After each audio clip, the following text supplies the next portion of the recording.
Hello guys, welcome to my YouTube channel. My name is Alex, your content plug.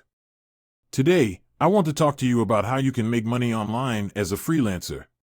Freelancing is a great way to earn money from the comfort of your own home, and with the rise of online platforms, it's easier than ever to find freelance work. The first step in becoming a freelancer is to identify your skills. What are you good at? What services can you offer? Some common freelance skills include writing, graphic design, web development, social media management, and virtual assistants.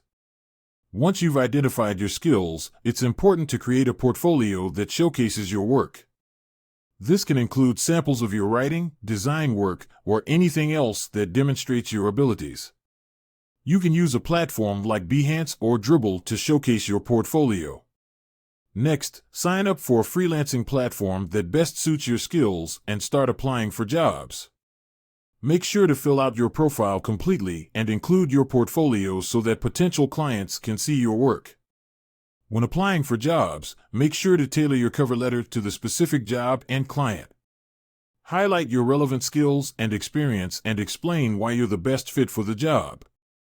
Be professional and courteous in all of your communications. Once you've landed a job, it's important to deliver quality work on time. Communicate with your client regularly and make sure you understand their expectations. If you do a great job, you'll likely get positive reviews and repeat business. And that's it. Follow these steps and you'll be well on your way to making money online as a freelancer. Thanks for watching. Don't forget to like, comment, and subscribe to my channel for more videos like this.